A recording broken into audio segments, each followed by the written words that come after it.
We're going to start with an age test. Could you put your hands like this, just about this far apart, and just react to what I'm about to sing, and I apologise for it before I sing. Just react to it however you want to, okay? So no one told you life was gonna be this way. Now, that's not just a cheap way of me getting a round of applause, albeit on YouTube, but if you didn't clap 5 times after that line, then somehow during the 90s you missed the global phenomenon that was the Friends TV show. It came over from America and convinced the UK to fall in love with coffee shops, and also introduced us to these 20s, 30s somethings who were still trying to find their place in the world, but found a real sense of identity with their friends. One of my favourite characters on that show was a guy called Chandler. Very quick-witted, very free-spirited, very sarcastic. And we kind of just got the impression, got the illusion really, that behind the lines and behind the laughter and behind the camera, this was who that actor was. But more recently, Matthew Perry, the guy who plays Chandler, has really started to open up about some of his deep struggles during that time. He became almost addicted to getting the response from the audience. If he didn't get the big laugh, he would feel crushed and disappointed and devastated by that. And that led him to come to depend on prescription medication and alcohol in a desperately unhealthy way. And behind the cameras, Matthew Perry, who was ironically on a show all about friendships, the chorus of that song says, "I'll be there for you," who found himself desperately lonely and broken by the experience of making that show. Very recently he was being interviewed about what has led him now out of those addictions and towards sobriety. And he tells a fascinating story. He says that early on in his career, he prayed to God for fame. God, if you were there, make me famous. And he did become famous. He became one of the most well-known, well-recognised, well-loved people on TV and potentially even, I'm going to say it, on the planet. And yet that came at such a deep personal cost. Then in an interview recently, he talks about another prayer that he prayed. He says, "God, please help me." He writes about this in his book. He says, "Show me that you're here. God, please help me." I started to cry. I really started to cry. That shoulder-shaking kind of uncontrollable weeping. I wasn't crying because I was sad. I was crying because for the first time in my life, I felt okay. I felt safe, taken care of. Decades of struggling with God and wrestling with life and sadness, all was being washed away. Like a river of pain gone into oblivion. I had been in the presence of God. I was certain of it. And this time I prayed for the right thing. Help. God had shown me a slither of what life could be. He saved me that day and for all days, no matter what. He turned me into a seeker, not only of sobriety and truth, but also of Him. He stays sober for 2 years and he credits that solely on that encounter with God. One of the things I was reflecting on as I was reading that story was my sense of surprise. And then it kind of caught me. I was thinking, well, why am I surprised by this? This is what God does, but there are certain people that we, if we're honest, in our human kind of approach to life, we don't imagine we'll reach out to God. We don't imagine we'll discover God. But hopefully what I want us to discover as we journey towards Christmas in these Christmas devotions is that just like those people in the original story, we can still find God in unexpected places. Take, for example, the first chapter of the book of Luke. It's kind of a game of two halves, really. The angel Gabriel's having a really busy time. He visits two people, at least two people, in this first chapter. One is an old priest.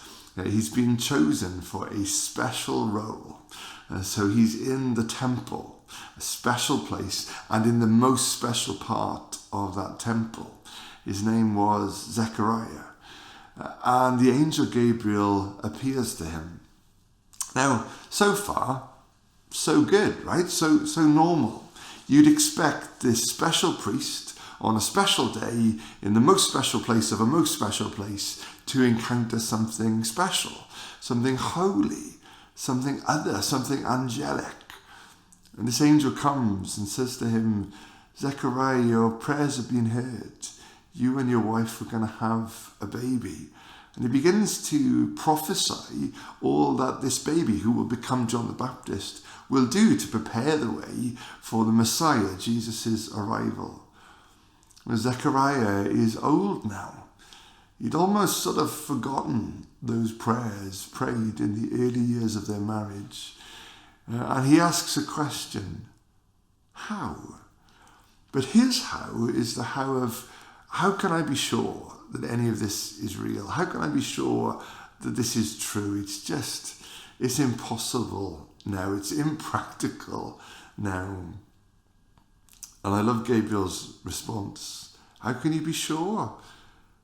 I'm Gabriel. I've come from the presence of God. And because of Zechariah's disbelief, because he's used his words so unwisely, the power of words is taken off him, and he is struck dumb until the day of the child's birth. That's one story. Then the other half of the chapter details Gabriel's interaction with someone called Mary. Now, if everything in the introduction to Zechariah is building towards this is a special man with a special job in a special place at a special time, everything about Mary's introduction says the opposite. It's interesting, in 1985 there was an American cartoonist, Alison Bechtel, who suggested that films and books should go through a Bechtel test. And the test was this: are there at least two female characters in a film who both get named, that's really important, and who discuss something other than a romantic attachment or potential romantic attachment? And you would be amazed, or perhaps you wouldn't, at how many films fail the Bechtel test. They have female characters in them, but they're not really deep or rich or rounded characters. They're kind of damsels in distress, waiting for a man to come and rescue them. Well, if you apply the Bechtel test to the book of Luke, indeed to the entire of the New Testament, you'll see that it passes it with flying colours. It's not the special old priest, the male in this story, who responds well to the first time we hear this message from heaven breaking 400 years of silence. It's Mary. And if he's a special man, special place, special day, special time, everything about Mary is that she's a nobody, a virgin, not even married yet, so no sort of rights, no sort of responsibilities, no real place in this world yet. From Nazareth, a backwards kind of place, a nowhere kind of place. We don't even know what she was doing at the time. We don't even know where she was. It was a nothing kind of day. The first place I want us to notice that we can find God is in the ordinary. And this angel comes and says, "Greetings, you who are highly favoured. The Lord is with you." A nowhere girl doing nothing special in a nothing special place. The Lord is with you. And Mary, naturally, a young woman on her own, is deeply troubled by this, wonders what this means. And so the angel speaks again and says, "You have found favour with God." An ordinary girl, an ordinary place. We don't know where she was even. We don't know what she was doing. She might have been at home getting ready for the evening meal to serve her family. She might have been out in the field picking up straw. We've got no idea, but that's the point here. And Mary asks a question, but her question isn't, how can I believe this? Her question is, how is this going to work? How is this going to happen? I'm not even married yet.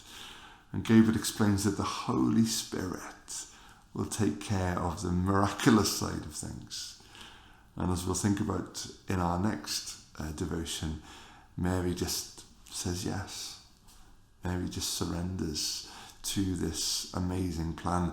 And she is not struck dumb. Mary sings. My soul rejoices in God my Saviour, for he has been mindful of the humble state of his servant. Mary recognizes, I'm an ordinary person. This is an ordinary day. This is an ordinary place. She goes on to sing, he brings down rulers from their thrones and he's lifted up the humble. Mary's song isn't just, I'm an ordinary girl and look what he's done for me. Mary's song is, this is who God is. This is what God does. We can find God in unexpected places. Back in the 1600s in France, there was a guy called Nicholas Herman. He'd been in the army, but because of an injury, he had to retire from the army. And one day he sat looking at a tree, just an ordinary tree. And as he's looking at it, he realizes that though the tree has no life on it, though it's just a barren tree, one day a new season will come. And he realizes that God has built this rhythm of life and resurrection into creation. And he thinks that could happen for me. So he goes and joins a monastery. He gets renamed as Brother Lawrence. And Brother Lawrence found that he could feel as close to God in the kitchen doing the washing up as he could in those sort of formal times of worship. And he writes a book called Practicing the Presence of God. He writes in it, it's not needful that we should have great things to do. We can do little things for God. I turn the cake that is frying on the pan for love of him, and it is done if there is nothing else to call me. I prostrate myself in worship before him who has given me grace to work. Afterwards I rise happier than a king. It is enough for me to pick up straw from the ground for the love of God.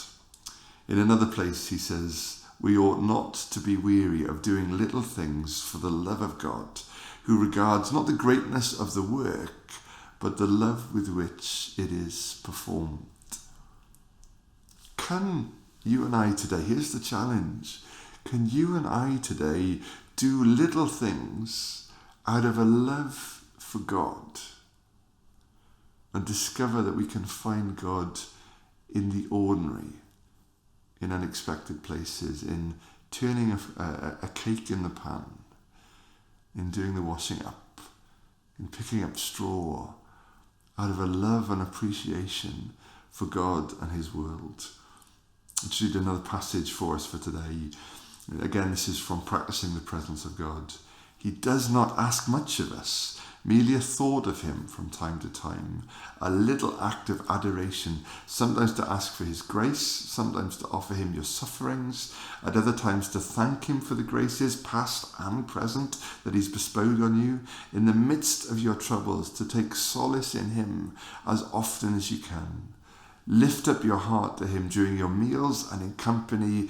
The least little remembrance will always be the most pleasing to him. One need not cry out very loudly. He is nearer to us than we think. Greetings, you who are highly favoured. The Lord is with you.